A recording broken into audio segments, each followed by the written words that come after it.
तपाईहरुलाई तपाईहरुको रूपको, तपाईहरुको ज्ञान र बुद्धिको कसैले तारिफ प्रशंसा गरिराख्यो भने तपाईलाई कस्तो लाग्छ? किनकि हामी मानिसहरू सबैजना प्रशंसा र तारिफको भोको हुन्छौँ, हैन र? हुनु पनि हो। हामी कुनै पनि सुन्दर कुरा अथवा म्याग्निफिसेन्ट कुराहरू, हैन, अचम्मको कुराहरू, बडो मज्जाको कुरा देखे पछाडि, सुन्दर फूल होस् या सुन्दर हिमाल होस्, सुन्दर नदी नाला तलाउहरू देखिसके पछाडि हामीलाई प्रशंसा नगरिकन बस्नै सक्दैनौँ अथवा हामीलाई कर लागिहाल्छ, हाम्रो मुखबाट वाव निस्किहाल्छ। प्रियहरू, हामी दाउदको बानीको बारेमा हेरिरहेका छौँ गत हप्तादेखि नै। पहिलो श्रेणीमा हामीले दाउदको परमेश्वरको वचनप्रतिको प्रेमको बारेमा हेऱ्यौँ। दोस्रो श्रेणीमा हामीले दाउदले प्रार्थना गर्ने उहाँको बानीको बारेमा हामीले हेऱ्यौँ। र आज हामी हेर्दैछौँ दाउदको परमेश्वरलाई दिने प्रशंसा, आराधना, धन्यवादको बानीको बारेमा आज हामी हेर्दैछौँ। दाउदले आफ्नो जीवनमा परमप्रभुलाई कसरी आराधना गर्दो रहेछ। म तपाईहरुको लागि एउटा वचन पढिदिँदैछु। भजन सङ्ग्रह 119 को 164 मा यसरी लेख्दछ दाउदले, तपाईको धार्मिक नियमहरूको निम्ति दिनमा 7 चोटि म तपाईको प्रशंसा गर्नेछु। हजुर, कति चोटि अरे? 7 चोटि। के को लागि? परमेश्वरको धार्मिक नियमको लागि। तपाईहरु मेरो जीवनमा कसैले कुनै नियमहरू बनाइदियो, हाम्रो आमा र बाबाले तपाईँ र मेरो परिवारमा नियम बनाइदियो भने कतिखेर उठ्ने, कतिखेर सुत्ने, कतिखेर खाने, कतिखेर काम गर्ने, कतिखेर बाहिर जाने, कतिखेर भित्र आइपुग्नु पर्ने, यस्ता खालके नियमहरू, जुन नियम चाहिँ हामीलाई अभिभावकहरूले असलको लागि बनाइदिएको हुन्छ। अनि त्यो नियमहरूको लागि हामी हाम्रो आमा र बाउलाई थ्याङ्क यू अथवा praise you my mom and dad, Assam, बडो मजा लाग्यो भनेर हामी भन्छौँ, हामी भन्न सक्दैनौँ। तर दाउदले जब उसको जीवनको लागि परमप्रभुले दाउदलाई धार्मिक नियमहरू बनाइदियो, त्यो नियमहरू बाइबलैभरि, परमेश्वरको वचनैभरि नियमहरू छन्। तर दाउदको लागि जब धार्मिक नियमले काम गर्यो, धार्मिक नियमले दाउदको जीवनमा एउटा अनुशासन पैदा गर्यो नि, अनि त्यो अनुशासनले उसको जीवनमा केही असल कुराहरूको बानीहरूको निर्माण गरिरहेको थियो। त्यो बानीले उसको जीवनमा एउटा चरित्र निर्माण गरिराखेको थियो। फेरि पनि म तपाईँलाई दोहोऱ्याउँदछु, अनुशासनले उसको जीवनमा बानीहरूको निर्माण गर्यो। ती बानीहरूले उसको जीवनमा एउटा चरित्र निर्माण गर्यो।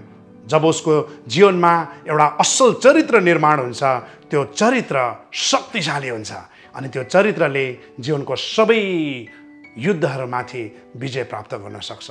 हो, दाउदले त्यसै कारण उसको जीवनमा गोलियतलाई ढालेको थियो।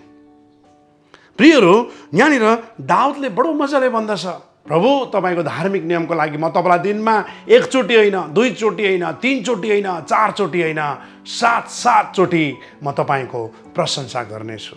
प्रियहरू, आज हामीले मानिसहरूबाट कस्तो खालके प्रशंसा खोजिरहेको छौँ?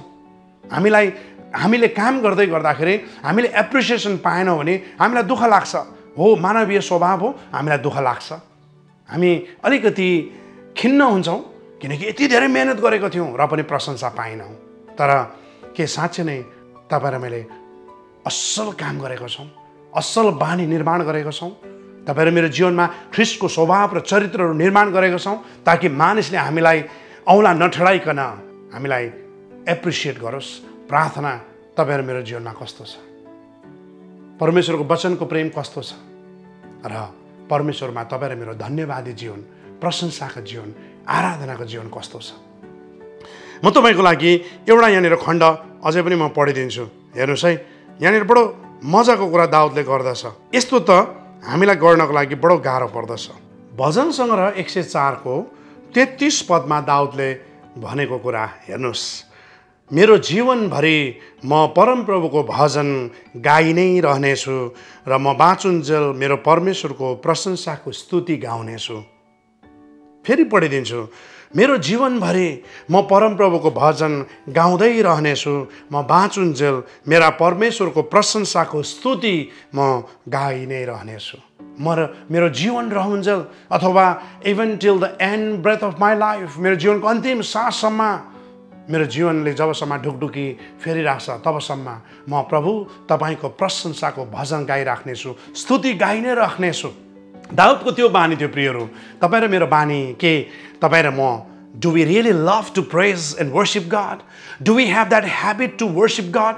कि हामी परमेश्वरलाई प्रशंसा धन्यवाद दिनको लागि प्रेम गर्छौँ? हामी त्यो कुराको लागि प्रेममा छौँ कि हामी परमेश्वरलाई धन्यवाद प्रशंसा र महिमा दिने तपाईँ र मेरो जीवनमा बानी छ भने प्रियहरू, बी स्योर, तपाईँ निश्चिन्त हुनुहोस्। तपाईको जीवनको अगाडि जस्तै कठिन परिस्थिति आए तापनि, जस्तै लडाइँ आए तापनि, यदि परमेश्वरमा प्रशंसा धन्यवाद आराधना गर्ने बानी छ भने ती सबै युद्धहरूमा तपाईँ विजय हुनुहुनेछ। म पनि विजय हुनेछु, जसरी दाउद विजय भएको थियो।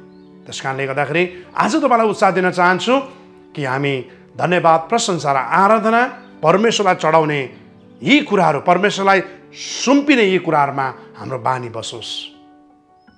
अझै हाम्रो बारेमा धेरै जान्न चाहनुहुन्छ भने www.awakeningmedia.com.np मा गएर हेर्न सक्नुहुनेछ, अर्थात् हाम्रो युट्युब च्यानल नभनेको कथामा पनि गएर हेर्न सक्नुहुनेछ। धन्यवाद।